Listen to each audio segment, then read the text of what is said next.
जय जोहार, जय आदिवासी। जैसा कि आप जानते हो कि राहुल गांधी जी ने एक घोषणा करी है कि जहाँ-जहाँ पे 50% से अधिक आदिवासी होंगे, वहाँ-वहाँ अनुसूचित क्षेत्र घोषित होगा। इसलिए मैं आप सबसे विशेष रूप से अनुरोध करना चाहती हूँ कि आदिवासियों के वो गाँव जो किसी बड़े लाभ के अंतर्गत नहीं आते, लेकिन उनके गाँव की आबादी, उनकी पंचायत की आबादी में आदिवासी लोग ज़्यादा है। उन लोगों को आज तक कुछ नहीं मिला। उन जैसे लोगों के लिए केंद्र में सरकार इंडिया गठबंधन की बनाना हम आदिवासियों की प्रथम प्राथमिकता होनी चाहिए।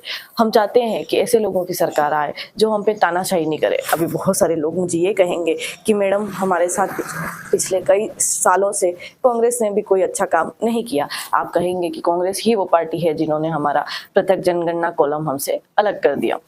मैं आप सभी को कहना चाहती हूँ कि पिछली बार में क्या हुआ क्या नहीं हुआ ये सोचना हमारे लिए जरूरी है, लेकिन वर्तमान में अगर कोई अपनी गलती सुधार रहा है, कांग्रेस ये कह रही है कि हम जातिगत जनगणना कराएंगे और उन तमाम क्षेत्रों को जहां जहां पे जिसकी जितनी जनसंख्या होगी उतना उसको हक मिलेगा।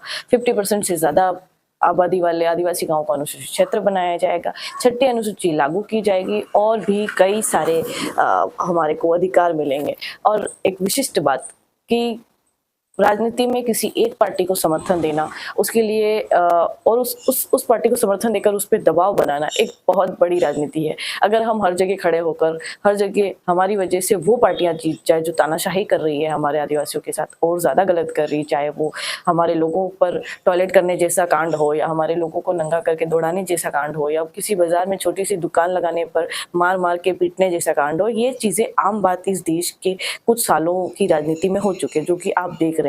वो तानाशाही पार्टी चुनाव जीतने के लिए किस हद तक जा सकती है वो आपने चंडीगढ़ में देखा, वो आपने सूरत में देखा और देश के कई अन्य जगह भी वो ये कोशिश कर रहे हैं कि किसी भी तरीके से लोगों के नामांकन वापस हो जाए या फिर लोग नामांकन ही ना भरे या फिर नामांकन में कुछ ऐसी गलती हो जाएगी, फॉर्म वापस हो जाए। वो लोकतंत्र को खत्म कर चुके, वो अब राजतंत्र की तरफ बढ़ रहे हैं। राजतंत्र जहाँ एक ही पार्टी हो, एक ही का शासन हो। अब एक बहुत महत्वपूर्ण चीज जो आपके सामने है वो ये है कि कांग्रेस नहीं कह रही है कभी भी कि हमें बीजेपी को खत्म कर देना है, लेकिन बीजेपी बार बार कह रही है कि हमें कांग्रेस मुक्त भारत बनाना है। क्यों बनाना है? देश में सर्वदल होने चाहिए। उस जमाने में जब 51 में पहली बार चुनाव हुए थे, उस टाइम कितनी पार्टियां चुनाव लड़ी थी देश में।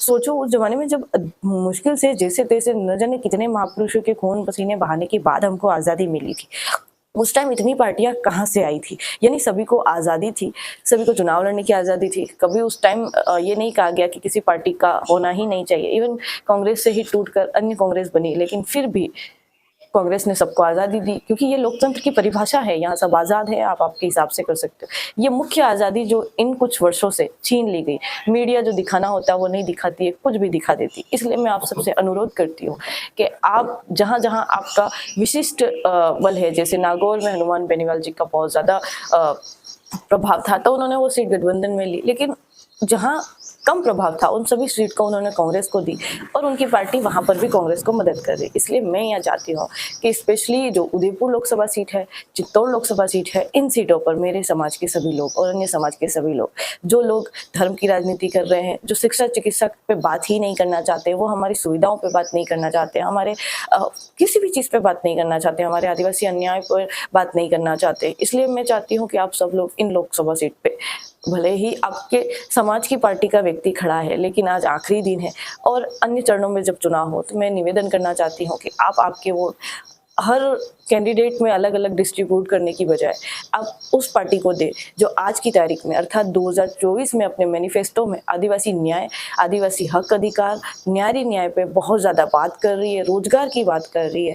कहीं ऐसा नहीं हो कि आपके वोट इस तरीके से बिगड़ जाए समाज और समाज की पार्टी के नाम पर कि वो पार्टी जीत जाए जिन्होंने इन कुछ सालों में देश को बर्बाद कर दिया है, आदिवासियों पे पेशाब किया है।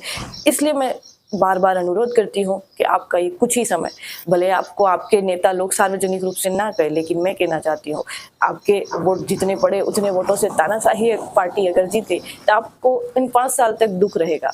दूसरी बात, आपके समाज के प्रमुख नेता राजकुमार जी जीतते हैं बांसवाड़ा डूंगरपुर से और वो जीत रहे हैं और भारी मतों से वो जीत जाएंगे, लेकिन यहाँ मुद्दा ये है कि वो जीत जाएंगे और दिल्ली में अगर तानाशाही सरकार बैठेगी तो आप कैसे लड़ पाओगे? आप बहुत अच्छे से अपना 5 साल का समयकाल तब पूरा कर पाओगे जहाँ आपके समर्थक लोगों की पार्टी राज कर रही हो और आपको बहुत अच्छे से पता है कि आपके बड़े नेता राजकुमार जी को कौन सपोर्ट कर रहा है, तो जो उनको सपोर्ट कर रहा है उनकी पार्टी दिल्ली में राज करे, दिल्ली में शासन चलाए, देश को चलाए, देश में लोकतंत्र को बनाए रखे, उसके लिए, और देश में सबसे बड़ी बात शांति बनाए रखे, उसके लिए हमें अन्य सीटों पर जहां राजकुमार जी नहीं लड़ रहे, लेकिन राजकुमार जी जिस पार्टी से लड़ रहे वो पार्टी लड़ रही है, आपको आपके वोट वहां ना डालकर जिस पार्टी ने आपके राजकुमार जी को समर्थन दिया है उनको वोट डालना है। अर्थात मैं चाहती हूँ कि विशिष्ट रूप से चाहती हूँ कि आप उदयपुर और चित्तौड़ जो 26 तारीख को यानी कि कल चुनाव है, इस चुनाव में 1 नंबर बैलेट पे चित्तौड़ में तो आप देखेंगे कि 18 नाम है, 18 नाम में 2 पेटी लगाई गई क्योंकि एक ही पेटी में 18 नाम नहीं आते। 18 नामों में आप कब ढूंढेंगे कि हमारे इसका नाम कहाँ है, उसका नाम कहाँ है, और ये सब 18 नामों के फॉर्म सिर्फ इसलिए भराए जाते हैं ताकि थोड़े थोड़े वोट सब ले जाए और कांग्रेस के वोट डिस्ट्रीब्यूट होए और वो तानाशाही बीजेपी पार्टी जीत जाए। तो मैं विनती करती हूँ, क्योंकि अन्य लोग तो इतना असर नहीं डाल पाएंगे लेकिन समाज की पार्टी असर डाल पाएगी। हमें मजबूती से हमारी मांगों को किसी पार्टी के सामने दबाव में रखना है और वो हम तब रख सकते हैं जब हम हमारे क्षेत्र में उस पार्टी को जिताएं।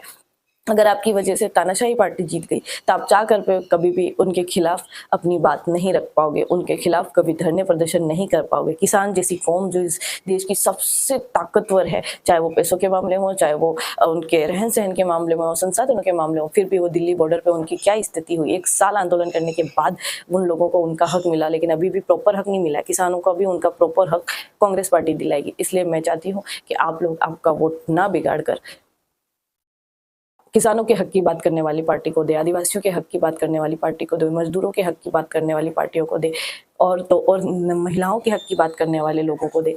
आपको याद होगा रोजगार गारंटी जैसी बात, वो पार्टी के लिए हमने 80 करोड़ को राशन दिया। हमें राशन नहीं चाहिए, हमें रोजगार चाहिए, और सबसे गरीब वर्ग के लिए रोजगार गारंटी में 1 दिन का 400 रुपए की बात किसने करी है, आप बहुत अच्छे से जानते हो। और जब 1 दिन का 400 रुपए आपको गांव और पंचायत में मिलने लग जाएंगे तो मुझे नहीं लगता कि आप सूरत, अहमदाबाद, जोधपुर, कलकत्ता, चेन्नई पत्थर तोपने जाओगे। ये छोटी छोटी बातें हैं, आपको बहुत बड़ी नजर नहीं आ रही होगी, लेकिन देश की राष्ट्रीय आय बढ़ाने में ऐसी ही योजना काम करती है। और बहुत अच्छे से आप जानते हो कि जब नरेगा योजना आई थी तब देश कहाँ से कहाँ गया था, और अब नरेगा योजना में दिन बढ़ाए जा रहे हैं, मजदूरी बढ़ाई जाएगी, तो देश की एक आर्थिक व्यवस्था कहाँ जाएगी आप बहुत अच्छे से जानते हो। इसलिए अनुरोध है कि आप आपके वोट ना बिगाड़े, कांग्रेस के निशान पे वोट दें।